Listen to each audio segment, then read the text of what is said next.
प्रणाम साथियों। मैं आपका साथी नीरज सिंह। साथियों, प्रयागराज के महाकुंभ में 28 और 29 जनवरी के रात्रि में जो भोर में भगदड़ हुई, और एक जगह नहीं अनेक जगह भगदड़ हुई। यद्यपि सरकार 30 के मृत्यु की बात कह रही है, लेकिन कई प्रत्यक्षदर्शी और तमाम पक्ष प्रतिपक्ष के लोग उसे हजारों की संख्या में बता रहे हैं। झूंसी में जो घटना हुई उसमें भी अनेक श्रद्धालु मारे गए, और जिस तरह का रवैया मुख्यमंत्री योगी आदित्यनाथ का रहा, और उस पे जो उजागर करने का काम शंकराचार्य अविमुक्तेश्वरानंद जी ने कहा, तो उसके बाद से तमाम पलटवार शुरू हो गए अंधभक्तों के। उन्हें जान से मारने तक की धमकी मिल रही है, और तमाम सोशल मीडिया के जरिए अनाप शनाप उन्हें बका जा रहा है। साजिशकर्ता के रूप में उन्हें दिखाया जा रहा है, खड़ा किया जा रहा है, या साजिशकर्ताओं के साथ मिली भगत होने की बात बताई जा रही है, सफाई होने की बात लोग कर रहे हैं। साथियों, ये तो एक दिन होना ही था, क्योंकि जिस विषैले बीज को बोया गया था आदि शंकराचार्य द्वारा, तो वहाँ तो ईर्ष्या द्वेष की ही राजनीति होगी, झूठ की, ठगी की, असत्य की राजनीति होगी, उसी का कारोबार होगा। और वहाँ पे अगर कोई मुक्तेश्वरानंद जैसे सच्चा व्यक्ति या सच के तरफ खड़ा हुआ दिखाई देता हुआ व्यक्ति अगर खड़ा होगा, तो वो जो विषैले वृक्ष हैं, या विषैला कुनबा है, या ईर्ष्या द्वेष का कुनबा है, वो इन्हें कैसे स्वीकार कर पाएगा? कतई नहीं स्वीकार कर पाएगा, क्योंकि आदि गुरु शंकराचार्य के बाद से इस देश की अवनति शुरू हुई, और इस देश की जो मूल मान्यता था, मूल संस्कृति थी, सम्यक संस्कृति थी, उस पे आक्रमण हुआ। और फिर वो तथाकथित हिंदू धर्म की स्थापना हुई आदि शंकराचार्य के बाद से सम्यक संस्कृति का विनाश हुआ, और उसकी स्थापना हुई जिस धर्म की बात करते हैं। आदि शंकराचार्य के जो दर्शन थे वो बौद्ध दर्शन का ही एक दूसरा रूप था, और इसीलिए शंकराचार्य, आदि शंकराचार्य को एक प्रच्छन्न बौद्ध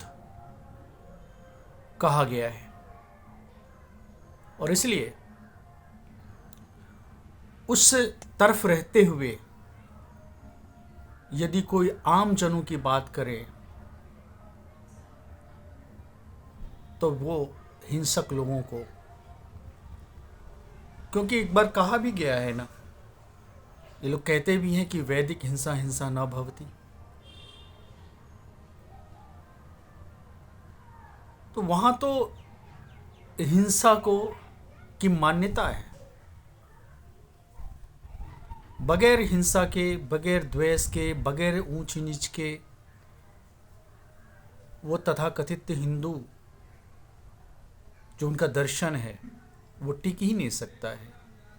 वर्णवाद पे आधारित, जातिवाद पे आधारित। और इसीलिए शंकराचार्य उस तरह के कुलीन ब्राह्मण नहीं है, या उस तरह के श्रेष्ठ जिस ब्राह्मण के जिस शाखा से आते हैं अवि मुक्तेश्वरानंद, उन्हें तो दूसरे ब्राह्मण वाले श्रेष्ठ मानते भी नहीं हैं। तो इस दृष्टि से भी उनको लोग हे दृष्टि से तो देखता ही है। तो इसलिए मेरा एक विनम्र सलाह होगा अविमुक्तेश्वरानंद जी को कि वाकई में वो देश का भला चाहते हैं, समाज का, आमजनों का भला चाहते हैं, व्यापकता में भला चाहते हैं। तो ऐसे संप्रदाय को छोड़ के घर वापसी करते हुए बुद्ध की शरण में वो आ जाएं, जहाँ राग द्वेष के लिए जगह नहीं, प्यार मोहब्बत से लोग आगे बढ़ेगा। ये तो हमारा विनम्र सलाह है, बजाय कि वहाँ आरोप प्रत्यारोप हो और जो आपको हटाने पे तुले हुए हैं, आपको शंकराचार्य मानते ही नहीं क्योंकि आप सच बोलते हैं, सच्चाई के साथ खड़े हैं, आमजनों के साथ खड़े हैं।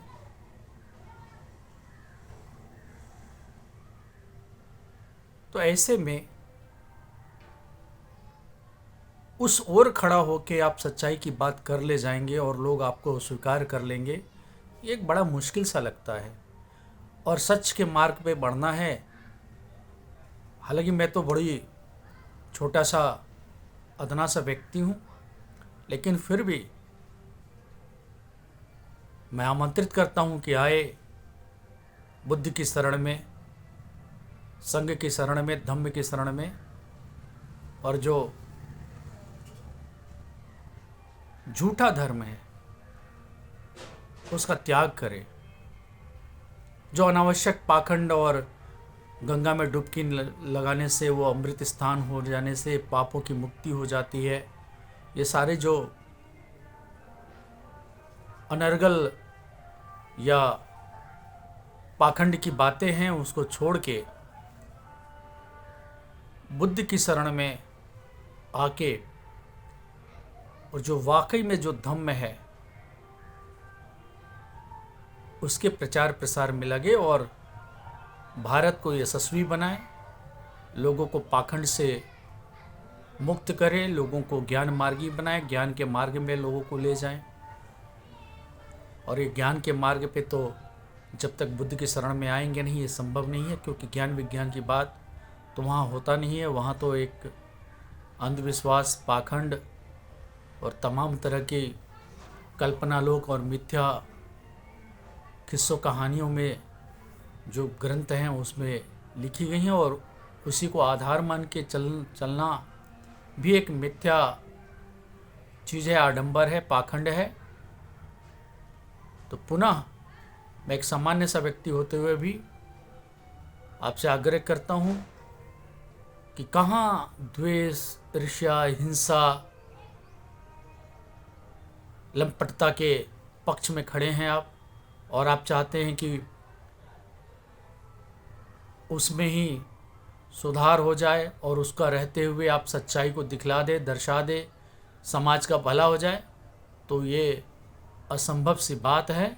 हाँ, भले हूँ आपकी प्रसिद्धि, भले कुछ हो जाए, मिल जाए आपको, लोग आपकी भलो आपके समर्थन में खड़े हो जाएं कुछ लोग, ये अलग बात है, लेकिन सच्चाई के रास्ते पे चलना दूसरी बात है।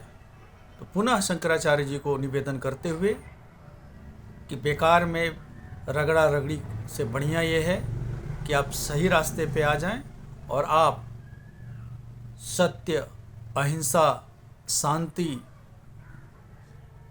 वाले बुद्ध की शरण में आ जाएं, उसके संघ के शरण में और उसके धम्म के शरण में आए, और भारत को फिर से एक ज्ञानमय भारत बनाने के लिए अपना समय दें, अपने